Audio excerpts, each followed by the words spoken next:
Hello friends, welcome to Abhinav Goswami Law Classes. So friends, in this video, we are going to discuss a very important section of Indian Evidence Act, that is section 22 and section 22A of Indian Evidence Act, a very important provision. Friends, don't ignore this section. This is one of the most important section of Indian Evidence Act. Don't think that this is very easy, okay? And please watch the entire video so as to understand the entire provision. So what does section 22 provides? Please open section 22 in your BRX. Okay. So once you open section 22, I am going to read from there. Okay. So when oral admission as to contents of documents are relevant. Okay. So what is section 22 actually providing?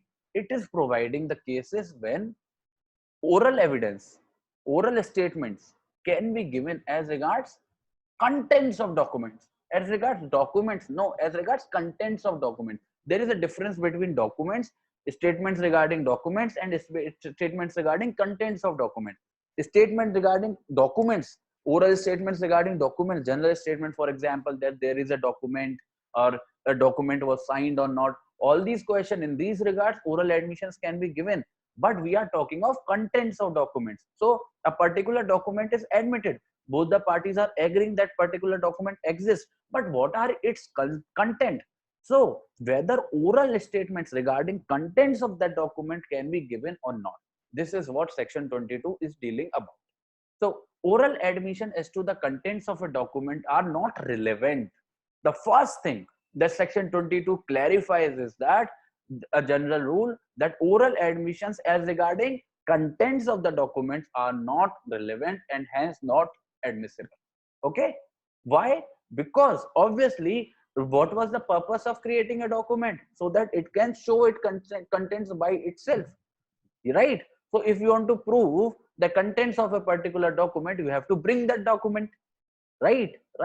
How can you be allowed to give oral evidence of a contents of a document, right?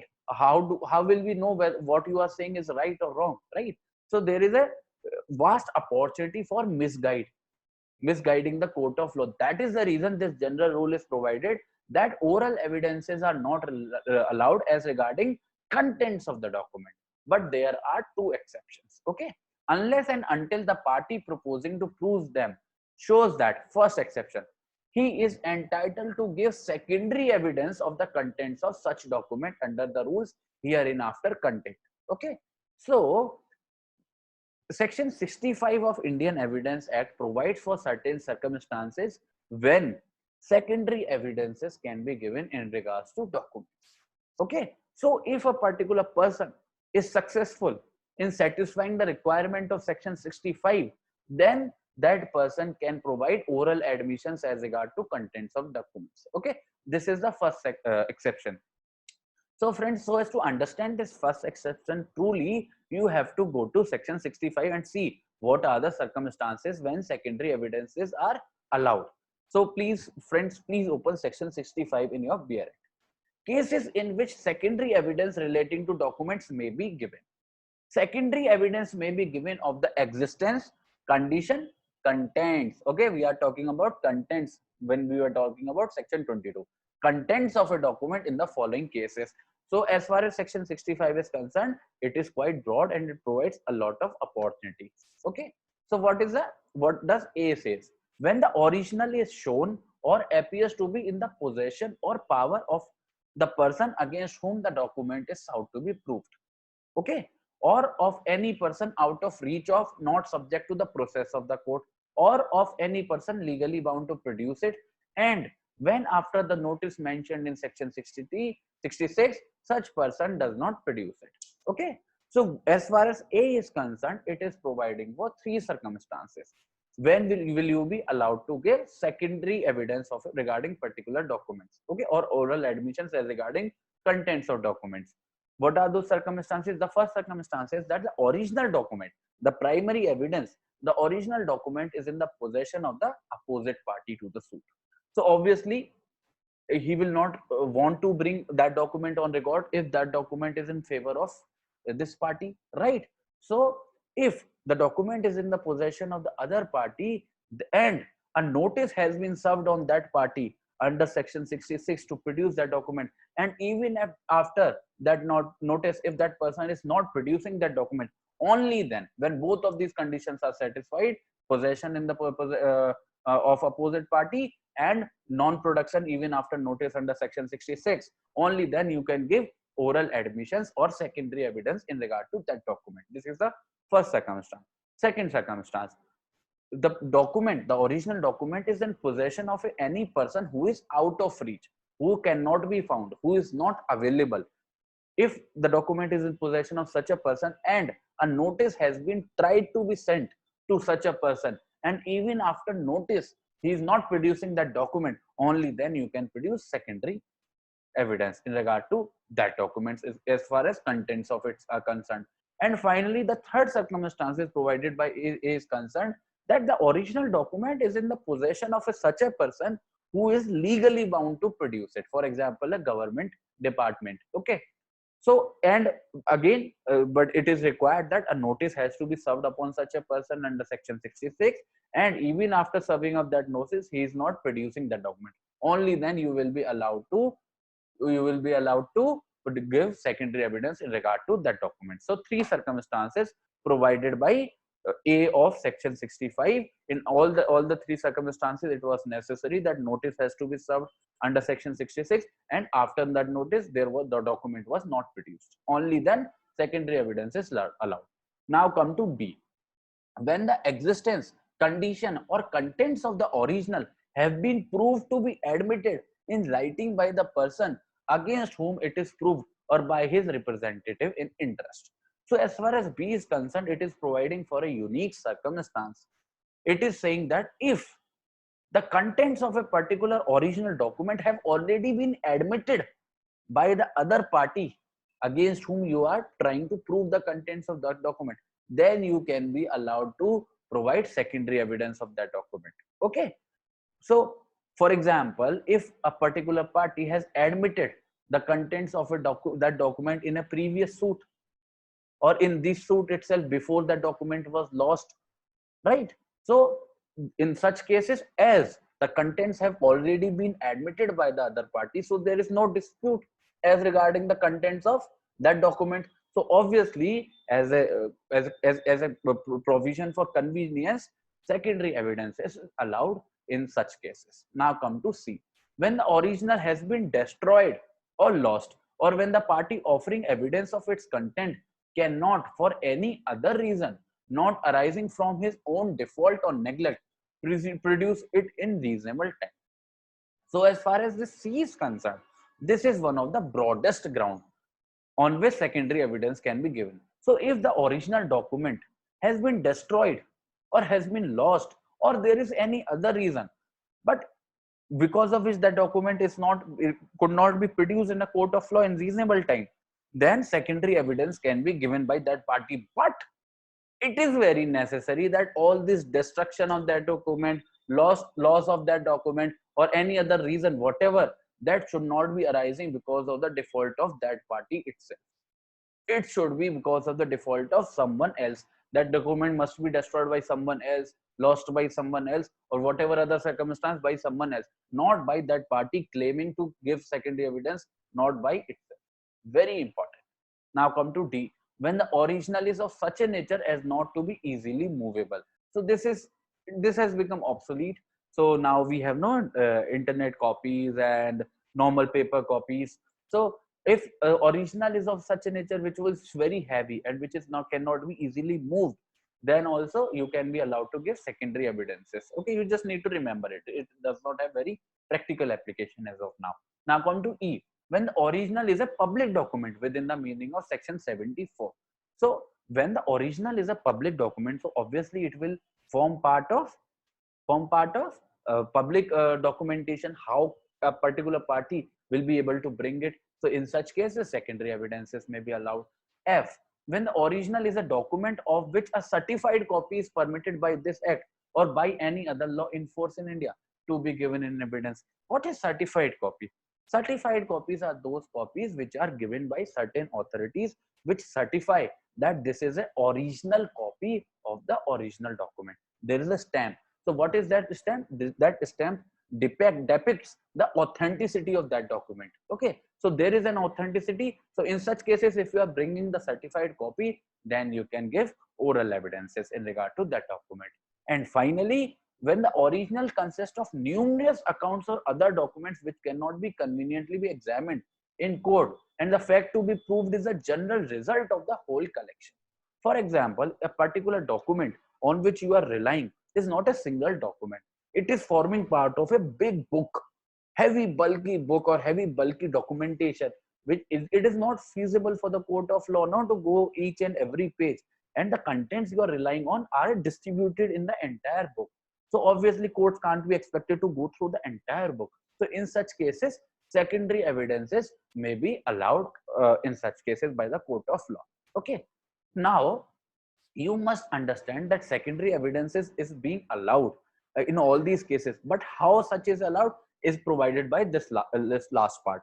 In cases A, C and D, see what are A, C and D. A is when the possession was with the other party, or of a person out of reach, or of a person who was legally bound to produce it. Now come to C, when a document was destroyed or lost. And D, when the original is of such a nature which was not easily movable. So in these three cases, A, C and D, any secondary evidence of the content of document is admissible. So as far as if the party is not able to produce the original document because of the condition provided by A, C and D, then there is a broad liberty with that party, and it can produce any category of secondary evidence. It can be oral evidences, or it can be statements of third parties. Okay, so all of that secondary, or it can be photocopies. So broad range of secondary evidences is allowed in such cases. As far as B is concerned, when the existing condition contents of original have been proved to be admitted, B was dealing with circumstance when the other party has already admitted the contents of the document. So in cases, what is required? The written admission is admissible. So the other party who has admitted the contents of that document, that has to be in writing. That is very, not only oral admissions, that those admissions by the other party as regards the contents of the documents have to be in written form. And finally, in cases E and F, what are E, F? When the original is a public document, and F, when a certified copy can be taken. So in such cases, a certified copy of the document, but no other kind of secondary evidence is admissible. Okay. So as far as the condition provided by E and F is concerned, in such cases, only certified copies are allowed. Only certified copies are allowed as so as to prove the contents of documents. So, and finally, in case G, evidence may be given as to the general. G was dealing with when it was the document you are relying on was a very bulky document, and the contents you are relying on were very distributed in that document. So in such cases, evidence may be given as to the general result of the document by any person who has examined them and who is skilled in the examination of such document. So in such cases, any person who has read that document or who is well aware with that document, that person can come forward and provide evidences. So friends, this is what section 65 was. So what did you learn from this? So as far as when we were dealing with section 22, from where we came to section 65, section 22 was dealing with when you can give oral evidences as regards contents of an original document. But see the conditions, last condition. In cases A, C, D, any secondary evidence of the contents of the documents is admissible. So as far as the grounds A, C and D are concerned, in such cases, oral evidences can be given. So this will be applicable. This A, C and D are forming exception to section 22, right? But as far as B is concerned, where written admission is required, it is not forming exception to section 22 because it was talking about oral admissions. Okay, and here the writing is required. And as far as E and F is concerned, it is also requiring a certified copy and no other secondary evidence. So E and F are also not forming exception to section 22 because it talks about oral evidences. It is talking about certified copies. And finally, again, G, even though it is allowing for oral evidence of a third party, oral admissions of a third party, right? So only exceptions that are there to section 22 are A, C, D and G of section 65. It is not the entire section 65 that is forming first exception to section 22. It is only A, C, D and G that are forming exceptions. Now friends, quickly come back to section 22. So the first exception, that he is entitled to give secondary evidence of the contents of such document under the rules herein after contained. So we have already discussed section 65 in regard to that. What is the second exception? Unless the genuineness of a document produced in is question. So this is what I was telling you, that statements regarding the genuineness or falsehood of a particular document, oral statements regarding such matters are allowed. They form exceptions. But once it is admitted to be genuine, once a document has been admitted to be a genuine document, then you cannot give oral evidence of its content, right? Because now you have to produce that original document if you are to prove its content, and only the secondary evidence can only be given in such cases as was provided by section 65 A, C, D and G, right? So friends, this was section 22. So what did we actually learn from section 22 is that first we came to know about the general rule. Oral admission as to the contents of a documents are not relevant. So you can't give oral statements, oral admissions as regards contents of the documents are concerned. Now there formed two exceptions. First exception was section 65. Section 65 provides for certain circumstances when oral statements can be given of contents of documents. What were those circumstances? A, C, D and G. Okay. And what is the second exception? Second exception is clarifying that oral statements can be given as regards the originality of a particular document, or so as to prove that this particular document is true or false. Okay. But it can't be given once it is proved to be genuine. It can't be given as to the contents of that document. Okay. So this is what section 22 provides. Now quickly come to 22A. When oral admission as to contents of electronic records are relevant. Okay. So because of the IT Act, electronic records are covered. Oral admissions as to the contents of the electronic records are not relevant. So again, the general rule that oral admissions cannot be given of electronic records also. But there is one exception, unless the genuineness of the electronic record produced is in question. Okay.